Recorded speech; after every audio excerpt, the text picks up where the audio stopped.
இன்னைக்கு நம்ம வீடியோல சம் நம்பர் 15 தான் பார்க்க போறோம். ஓகேவா? ஃபர்ஸ்ட் கொஸ்டின் படிச்சிடலாம். At Neopharma, a product passes through three distinct stages, which means three processes. The product on one process being passed on to the next process and so on to the finished product stage. அதாவது என்ன சொல்றாங்கன்னா, ஒரு ப்ராசஸோட input வந்து next ப்ராசஸ்க்கு வந்து அவுட்புட்டா வந்து pass on ஆகும் அப்படின்னு சொல்றாங்க. ஐ மீன் ஒரு ப்ராடக்டோட அவுட்புட், ஒரு ப்ராசஸோட அவுட்புட் வந்து நெக்ஸ்ட் ப்ராசஸ்க்கு வந்து இன்புட்டா போகும். அதான் வந்துட்டு இந்த லைன்ல சொல்லியிருக்காங்க. The details of the cost incurred in each process are given below. தென் வந்துட்டு ஒரு ப்ராசஸ்க்கான காஸ்ட் வந்து டீடைல் என்னன்னு கொடுத்துட்டாங்க. Raw materials, direct wages and direct expenses. Okay, next என்ன சொல்லியிருக்காங்க பாருங்க. The overhead expenses for the period amounted rupees 3600. So 3600 வந்து overhead எக்ஸ்பென்சஸ்னு சொல்லிட்டாங்க. பட் என்னன்னு சொல்லியிருக்காங்க, ஃபார் த பீரியட் அப்படின்னு சொல்லியிருக்காங்க. ஸோ பீரியட் அப்படின்னு சொல்லியிருந்தா என்ன அர்த்தம், process A, B and C இந்த மூணு ப்ராசஸ்க்கான டோட்டல் அமௌண்ட் வந்து கொடுத்துட்டாங்க. டோட்டல் ஓவர்ஹெட் எக்ஸ்பென்சஸ் அமௌண்ட் வந்து கொடுத்துட்டாங்க. நம்ம தான் வந்து பிரிக்க போறோம். ஏக்கு வந்துட்டு இவ்வளோ, பிக்கு இவ்வளோ, சிக்கு இவ்வளோன்ட்டு நம்ம தான் டிவைட் பண்ணணும். And are to be distributed to the process on the basis of direct wages. So எதை வச்சு நம்ம வந்துட்டு அப்போஷன் பண்ணணும்ட்டு அவனே சொல்லிட்டான். டைரக்ட் வேஜஸை வந்து பேசிஸா எடுத்துட்டு அதை வச்சு அப்போஷன் பண்ணுங்க அப்படின்னு சொல்லிட்டான். ஓகேவா? நெக்ஸ்ட் வந்து there were no stocks in any of the processes either at the beginning or at the close of the period. So there is no stocks, அதாவது எந்த ஒரு ஸ்டாக்ஸுமே brought forward ஆகல. ஓகே, அது தேவையில்லாத இன்ஃபர்மேஷன் இந்த line. Okay, assuming the output was 1000 kilos. So என்ன சொல்லியிருக்கான், output அதாவது டோட்டலா மூணு ப்ராசஸஸும் முடிஞ்சு அவுட்புட்டா வந்து 1000 கிலோஸ் தான் வந்துட்டு வெளியில வருது அப்படின்னு சொல்றோம். Show the process cost of A, B and C. So A, B and சியோட ப்ராசஸ் காஸ்ட் நமக்கு கேட்டிருக்காங்க. Indicating also the cost per kilo of each element of the cost and the output in each process. என்ன அர்த்தம்னா, ABC process costing போடணும், as well as cost per kilo of the each element of cost. ஒரு element of காஸ்ட்டுக்கும் cost per unit கண்டுபிடிக்கணும். I மீன் ஒரு ப்ராசஸ்க்கும் and output வந்து எவ்வளோ அப்படின்றதையும் நம்ம கண்டுபிடிக்கணும். ஓகேவா?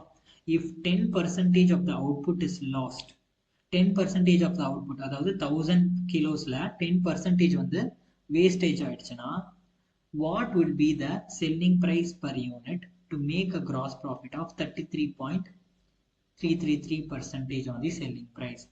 33 divided by 1 by 3 na 33.333 ன்னு அர்த்தம். ஓகேவா? 33.333%.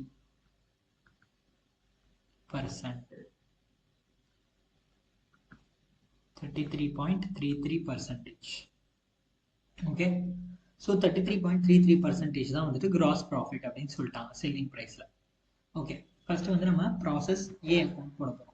ஸோ ப்ராசஸ் ஏ அக்கௌண்ட்டுக்கு வந்து இன்புட் எவ்வளோ, இன்புட் வந்து நமக்கு கொடுக்கவே இல்லை. கரெக்டா? ஸோ இன்புட் வந்து நமக்கு அவுட்புட் என்னவோ அதுதான் நமக்கு இன்புட்டாக இருக்கும். So 1000 units. நெக்ஸ்ட் வந்துட்டு ரா மெட்டீரியல்ஸ் எவ்வளோ கொடுத்துருப்பாங்க, 1000. Direct wages 500. Direct expense 150. 1000, 500, 150. தென் ஓவர்ஹெட்ஸ் வந்து எப்படி நம்ம அப்போஷன் பண்ண போறோம்ன்றது சொல்றேன். ஸோ எந்த பேசிஸ்ல, டைரக்ட் வேஜஸ் பேசிஸ்ல. ஸோ டைரக்ட் வேஜஸோடைய பீரியட் எவ்வளோ அப்படின்னு கண்டுபிடிக்கணும். அதாவது டோட்டல் பீரியடுக்கு டைரக்ட் வேஜஸஸ் எவ்வளோ, 500 plus 600 plus 700. ஓகேவா? So 500 plus 600 is 1100. 1100 plus 700 is 1800. So total wages for the period வந்து எவ்வளோ கொடுத்துருக்காங்கன்னா 1800. ஓகே, ஸோ இப்போ நம்ம என்ன பண்ண போறோம்னா, ப்ராசஸ் ஏவோட வேஜஸ் எடுக்க போறோம். ஸோ ப்ராசஸ் ஏவோட வேஜஸ் எவ்வளோ, 500 டிவைடட் பை டோட்டல் வேஜஸ் எவ்வளோ கண்டுபிடிச்சோம், 1800 multiplied by total amount of overhead வந்து எவ்வளோ கொடுத்துருக்காங்க, 3600. 1000 தான் வந்து நமக்கு overhead expenses for process A. ஓகேவா? ஸோ இப்போ நம்ம காஸ்ட் எல்லாத்தையுமே போட்டாச்சு. இப்போ நம்ம டோட்டல் கண்டுபிடிக்க போறோம். ஸோ டோட்டல் காஸ்ட் எவ்வளோ, 1000 plus 500 plus 150 plus 1000 is 2650. இங்க வந்து நமக்கு 1000 அவுட்புட் வந்து அப்படியே வந்துடும். கரெக்டா? ஸோ இப்போ நம்ம ரெண்டுத்தையும் டேலி பண்ணணும். ஐ மீன் டெபிட் அண்ட் கிரெடிட்டை வந்து டேலி பண்ண போறோம். ஸோ டேலி பண்ணியாச்சு. நெக்ஸ்ட் வந்து ப்ராசஸ் ஏல வந்துட்டு ஏதாவது வேஸ்டேஜ் ஏதாவது இருக்கா, எதுவுமே கிடையாது. ஏதாவது நம்ம சேல் பண்ணியிருக்கோமா ப்ராசஸ் ஏல, எதுவுமே கிடையாது. ஸோ டைரக்டா நம்மளோட பேலன்சிங் ஃபிகர் வந்து 1000, அதோட காஸ்ட் வந்து 2650. ஸோ இதுதான் நம்மளோட பேலன்சிங் ஃபிகராக வந்துடும். ஸோ காஸ்ட் பர் யூனிட் எவ்வளோ? 2650 divided by number of units 1000. So 2.65. ஓகேவா? ஸோ இவ்வளோதான், ப்ராசஸ் ஏ வந்து முடிஞ்சிருச்சு. இப்போ ப்ராசஸ் ஏவோடைய அவுட்புட் தான் ப்ராசஸ் பிக்கு வந்து டிரான்ஸ்ஃபர் ஆக போகுது. ஸோ பிக்கு வந்து 1000 யூனிட்ஸ் 2650 அமௌண்ட் அப்படியே பிக்கு வந்து டிரான்ஸ்ஃபர் ஆகிடும். டெபிட் சைடில் போடுவோம் கரெக்டாக. 1000 2650. தென் பியோட எக்ஸ்பென்சஸ் என்னென்ன கொடுத்துருக்காங்க? 800 600 250. ஸோ 800 600 250. then overhead expenses 3600 நம்ம பிரிக்கணும் கரெக்டா. ஸோ ப்ராசஸ் B ஓட 600 divided by 1800 total amount multiplied by 3600. so 600 divided by 1800 into 3600 பண்ணோம்னா 1200 தான் நமக்கு வந்து overhead expenses. ஸோ இப்போ நம்ம எக்ஸ்பென்சஸை டோட்டல் பண்ண போகிறோம். So 5500 for 1000 units. So ரெண்டுத்தையும் tally பண்ணணும் இல்லையா? ரெண்டு சைடும் 1000 5500. ஓகே, இப்போ ப்ராசஸ் பியில் வந்துட்டு ஏதாவது நமக்கு வேஸ்டேஜ் இருக்கா? நோ. ஏதாவது நம்ம சேல் பண்ணியிருக்கோமா? நோ.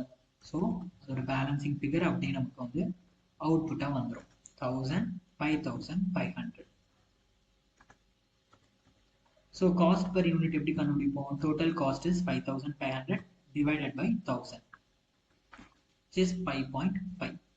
5.5 தான் நம்மளோட cost per unit in process B. அடுத்தது process C account. So process C accountல process B accountோட output வந்து அப்படியே transfer ஆயிடும் கரெக்டா. So 1000 5500. Then process C ஓட expenses என்னென்ன? 200 700 500. So 200 700 500. Then overhead expenses. Overhead expenses வந்து process C ஓட overhead expense எவ்வளோ? 700 divided by 1800 multiplied by 3600. So 700 divided by 1800 into 3600, which is 1400. So இப்போ total எவ்வளோ? Total expenses 5200 700. Total expenses 8300. Units வந்து 1000. So இப்போ tally பண்ணணும் 1000 8300. ஓகே, இப்போ கொஷினை பாருங்க. லாஸ்ட்ல என்ன சொல்லியிருக்காங்க பாருங்க. If 10% of the output is lost in storage and giving samples, what would be the selling price? So என்ன ஆகிருக்குன்னா 10% of the output வந்து என்ன ஆயிருக்கு? லாஸ் ஆயிருக்கு. So by loss on storage and samples. So எவ்வளோ? 10%. 10,000ல 10% வந்து லாஸ் ஆயிருக்கு. அதுக்கு ஏதாவது ரெக்கவரபிள் வேல்யூ கொடுத்துருக்காங்களா? ஏதாவது ஸ்கிராப் வேல்யூ கொடுத்துருக்காங்களா? கொடுக்கல. ஸோ நம்ம அதுக்கு எதுவும் போட தேவையில்லை. ஓகே, ரிமைனிங் எவ்வளோ இருக்கும்? 100 வந்து லாஸ் ஆயிடுச்சு 1000ல. அப்போ remaining 900. So expenses same 8300. Suppose இதுவே ஸ்கிராப் வேல்யூ கொடுத்துருந்தாங்கன்னா நம்ம வந்துட்டு அதோட சப்ராக்ட் பண்ணியிருப்போம். பிகாஸ் ஸ்கிராப் வேல்யூ வந்து நமக்கு இன்கம் கரெக்டாக. நம்ம வந்து இந்த லாஸ் ஆன யூனிட்ஸை வந்துட்டு நம்ம ஸ்கிராப் பண்ணும்போது நமக்கு இன்கம் வரும். ஸோ இந்த எக்ஸ்பென்சஸோட அதை சப்ராக்ட் பண்ணிடுவோம். பட் இங்கே நமக்கு எந்த ஒரு இன்கமுமே கிடையாது. ஸோ அதனால 8300 வில் பி அவர் காஸ்ட். இப்போ நம்ம காஸ்ட் பர் யூனிட் கண்டுபிடிக்கணும். So 8300 divided by cost per unit எவ்வளோ? 900. Very good. So 9.22. Cost per unit வந்து நமக்கு எவ்வளோ? 9.22 தான் நம்மளோட காஸ்ட் பர் யூனிட். ஸோ இப்போ நம்ம வந்துட்டு ப்ராஃபிட் கண்டுபிடிக்க போகிறோம். ஓகேவா? ஸோ ப்ராஃபிட் எப்படி கண்டுபிடிக்கிறதும் அதுக்கு வந்து ஃபார்முலா இருக்கு. என்ன ஃபார்முலா பார்த்தீங்கன்னா sales is equal to cost plus profit. ஓகேவா? ஸோ கொஸ்டின்ல பாருங்க, செல்லிங் ப்ரைஸ் வந்து கொடுக்கல, நம்ம தான் கண்டுபிடிக்கணும். அதே டைம் நமக்கு டோட்டல் ப்ராஃபிட்டும் கொடுக்கல. ப்ராஃபிட்டோட பெர்சன்டேஜ் மட்டும் தான் கொடுத்துருக்காங்க. ஆனால் ப்ராஃபிட் எவ்வளோன்னு கொடுக்கல. வெறும் நமக்கு என்ன தெரியும்? காஸ்ட் மட்டும்தான் தெரியும். 8300 டோட்டல் காஸ்ட். ஓகேவா? ஸோ செல்லிங் ப்ரைஸும் கொடுக்கல, ப்ராஃபிட்டும் கொடுக்கல. ஸோ நம்ம தான் கண்டுபிடிக்க போகிறோம். ஸோ இங்கே கொஸ்டினில் என்ன சொல்லியிருக்காங்க பாருங்க. To make a gross profit of 33.33% on the selling price அப்படின்னு சொல்லியிருக்காங்க. செல்லிங் ப்ரைஸில் வந்துட்டு 33.33% தான் வந்து ப்ராஃபிட் அப்படின்னு சொல்லியிருக்காங்க. ஸோ செல்லிங் ப்ரைஸ்ன்னு கொடுத்ததுனால நம்ம வந்து என்ன பண்ணணும்னா சேல்ஸை தான் வந்து 100% அசியூம் பண்ணணும். சப்போஸ் ஆன் தி காஸ்ட் கொடுத்துருந்தாங்கன்னு வைங்களேன், 33.33% ஆன் தி காஸ்ட் அப்படின்னு சொல்லியிருந்தா காஸ்ட்டை வந்து 100 நம்ம வந்து அசியூம் பண்ணுவோம். ஓகேவா? இப்போ இங்கே வந்து செல்லிங் ப்ரைஸ்ன்னு கொடுத்ததுனால சேல்ஸை வந்து 100% அசியூம் பண்ணிட்டோம். ஈக்குவல்ஸ் டு காஸ்ட் வந்து எவ்வளோ? ப்ராஃபிட் வந்து 33.33%. அவனே சொல்லிட்டான் 33.33ன்னு. ஸோ அப்போ காஸ்ட் 100%ல 33.33% வந்து ப்ராஃபிட்னா அப்போ ரிமைனிங் எவ்வளோ இருக்கும்? 100 மைனஸ் 33.33 பண்ணணும். 100 மைனஸ் 33.33 பண்ணோம்னா 66.67% தான் நமக்கு காஸ்டாக வருது. ஓகேவா? So 66.67% plus 33.33%. ஸோ இது வந்துட்டு காஸ்ட்டு, இது வந்து ப்ராஃபிட். ஓகே, ஸோ இப்போ நமக்கு வந்துட்டு காஸ்டோட இது நமக்கு தெரியும். கரெக்டாக காஸ்ட்டுக்கு வந்து காஸ்டோட வேல்யூ எவ்வளோ? 66.67%. ப்ராஃபிட்டோட வேல்யூ எவ்வளோ? ப்ராஃபிட்டோட வேல்யூ 33.33%. ஸோ நமக்கு காஸ்டோட அமௌண்ட் எவ்வளோன்னு தெரியும் இல்லையா? 8,300. ஸோ நம்ம காஸ்ட்டை வச்சு தான் ப்ராஃபிட்டையும் கண்டுபிடிக்க போகிறோம். 8,300. ஸோ 66.67% வந்து 8,300னா 33.33% வந்து எவ்வளோ அப்படின்னு கண்டுபிடிக்கணும். அதுக்கு என்ன பண்ணணும்னா கிராஸ் மல்டிப்ளிகேஷன் பண்ணணும். 8,300 multiplied by 33.33% divided by 66.67%. ஓகேவா? 8,300 multiplied by 33.33 divided by 66.67 பண்ணோம்னா 41,149 வருது. ஓகேவா? இதை நீங்கள் ரவுண்ட் ஆஃப் பண்ணீங்கன்னா நியர்லி 4,115 வரும். ஓகேவா? ஸோ 4,150 தான் நம்மளோட ப்ராஃபிட். இப்போ ப்ராஃபிட் கண்டுபிடிச்சிட்டோமா? அடுத்தது சேல்ஸ் கண்டுபிடிக்க போகிறோம். சேம் அதே காஸ்ட்டை வச்சு சேல்ஸ் கண்டுபிடிக்கலாம். ஸோ காஸ்ட் வந்துட்டு எவ்வளோ? நமக்கு காஸ்ட் வந்து 66.67%. அதோட அமௌண்ட் வந்து 8,300. இப்போ நம்ம சேல்ஸ் கண்டுபிடிக்க போகிறோம். ஸோ சேல்ஸ் வந்து எவ்வளோ பர்சன்ட்? 100%. So 100%. So 66.67% வந்து 8,300னா 100% எவ்வளோ அப்படின்னு கண்டுபிடிக்கணும். ஸோ அதுக்கு வந்து 8,300 multiplied by 100 divided by 66.67. ஓகேவா? கிராஸ் மல்டிப்ளிகேஷன் 12,449 ரவுண்ட் ஆஃப் பண்ணீங்கன்னா உங்களுக்கு 12,415 வரும். ஓகேவா?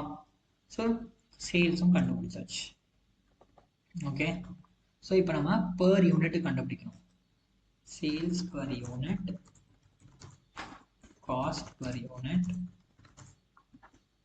Profit per unit. ஸோ எவ்வளோ சேல்ஸ் பண்ணியிருக்கோம்? 900 யூனிட்ஸ் தான் சேல் பண்ணுறோம். கரெக்டாக? ஸோ சேல்ஸ் வந்து 900 units. 900 into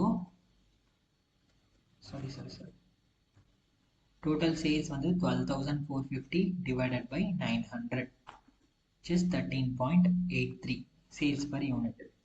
Cost per unit எவ்வளோ? Already we found. Cost per unit வந்து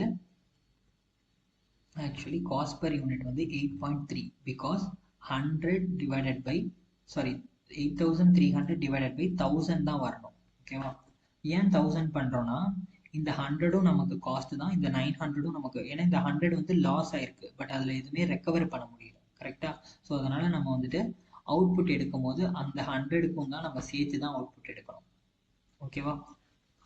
ஸோ காஸ்ட்னு படி பார்த்தா நமக்கு 100ம் காஸ்ட் தான், 900 யூனிட்ஸ்க்கும் காஸ்ட் தான். இங்கே லாஸ் ஆயிடுச்சுன்றதுனால அதுக்கு எந்த ரெக்கவரபிள் வேல்யூமே இல்லை, அதனால நம்ம 100யும் கன்சிடர் பண்ணணும். ஓகே, ஸோ 1000ஆல் டிவைட் பண்ணி தான் நம்ம காஸ்ட் பர் யூனிட் கண்டுபிடிக்கணும்.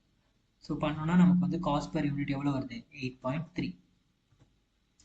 இந்த செல்லிங் ப்ராஃபிட் பர் யூனிட் எவ்வளோ? 13.83 minus 8.3 which gives me 5.53. அதுதான் நம்மளோட ப்ராஃபிட் பர் யூனிட்.